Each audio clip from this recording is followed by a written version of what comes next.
शिक्षा की दृष्टि से श्रेष्ठ एक युवा ने एक बड़ी कंपनी में प्रबंधक के पद के लिए आवेदन दिया। पहली इंटरव्यू में वह खरा उतरा। अंतिम निर्णय के लिए कंपनी के निर्देशक ने आखिरी इंटरव्यू ली। निर्देशक ने युवा के शैक्षणिक परिणामों से पाया कि उसने हमेशा अति उत्तम अंक प्राप्त किए हैं। निर्देशक ने पूछा, क्या तुम्हें विद्यालय में छात्रवृत्ति प्राप्त हुई थी? युवा ने जवाब दिया, नहीं। निर्देशक ने फिर पूछा, क्या तुम्हारे पिता स्कूल की फीस देते हैं? युवक ने कहा, जब मैं 1 वर्ष का था मेरे पिता का देहांत हो गया था।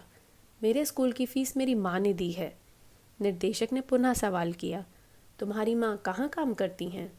युवक ने उत्तर दिया कि उसकी माँ धोबी थीं। निर्देशक ने युवा से उसके हाथ दिखाने का अनुरोध किया। युवक ने निर्देशक को अपने नरम और साफ हाथ दिखाए। निर्देशक ने पूछा, क्या तुमने कपड़े धोने में पहले कभी अपनी माँ की मदद की है? युवक ने इनकार करते हुए कहा कि उसकी माँ सदा चाहती थी कि वह अधिक से अधिक पढ़ाई करे। निर्देशक ने युवा से निवेदन किया कि वह घर जाकर अपनी माँ के हाथ साफ करे और अगली सुबह उनसे पुनः मिले। नौकरी को लेकर युवा के मन में आशा की किरण जागी। उसने घर लौटकर खुशी से अपनी माँ के हाथ साफ करने चाहे। उसकी माँ को काफ़ी आश्चर्य हुआ। खुशी और भय के मिश्रित भावों से उन्होंने अपने हाथ दिखाए। युवा ने धीरे धीरे माँ के हाथ साफ करने शुरू किए और इस दौरान उसकी आंखों से आंसू गिरने लगे। उसने पहली बार अपने माँ के हाथों पर झुर्रियाँ और अनेक घाव देखे। युवा को पहली बार एहसास हुआ कि यही वो हाथ हैं जिन्होंने उसकी स्कूल की फीस अदा करने के लिए रोज़ कपड़े धोए हैं। उसके शैक्षिक उत्कृष्टता और उज्जवल भविष्य की कीमत उसकी माँ के हाथों के घाव थे। अपनी माँ के हाथ साफ करने के बाद युवा ने चुपचाप बाकी के कपड़े धो दिए। उस रात माँ और बेटे ने काफ़ी लंबे समय तक बातें की।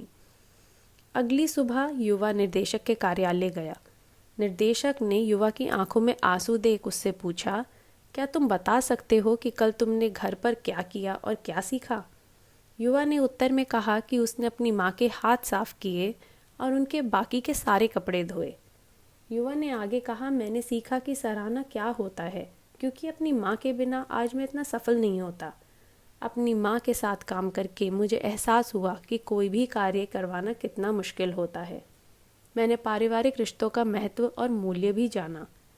निर्देशक ने कहा, मैं ऐसे व्यक्ति को नियुक्त करना चाहता हूँ जो दूसरों की मदद को सराह सके, दूसरों की पीड़ा को समझे तथा जिसके जीवन का उद्देश्य सिर्फ पैसा कमाना ही ना हो। अतः मैं तुम्हें नियुक्त करता हूँ। बाद में इस युवा ने बहुत मेहनत से कार्य किया और अपने सहकर्मियों का सम्मान प्राप्त किया।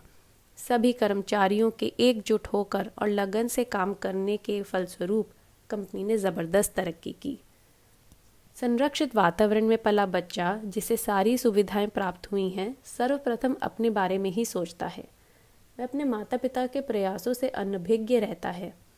कार्यस्थल में वह सबसे अपेक्षा करता है कि वे उसके निर्देशों का पालन करें। जब वह प्रबंधक बन जाता है तब भी अपने कर्मचारियों के कष्ट नहीं जान पाता और सदा दूसरों को दोष देता है। ऐसे व्यक्ति जीवन में कितनी भी उपलब्धियां हासिल कर लें पर वे सदा असंतुष्ट रहते हैं।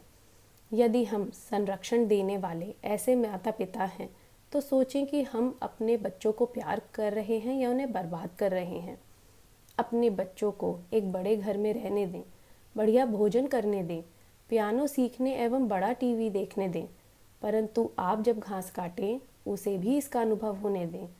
भोजन के पश्चात अपने भाई बहनों के साथ अपनी प्लेट व कटोरियाँ धोने दें। ऐसा नहीं है कि आपके पास नौकरानी रखने हेतु धन नहीं है, परंतु इसलिए कि आप बच्चे को सच्चा प्यार देना चाहते हैं। अतः हमें अपने बच्चों को इस प्रकार बड़ा करना चाहिए कि वे दूसरों के प्रयत्नों की प्रशंसा कर सकें, दूसरे की समस्याओं को अनुभव कर सकें और सबके साथ मिलजुल कर काम कर सकें। साईं राम।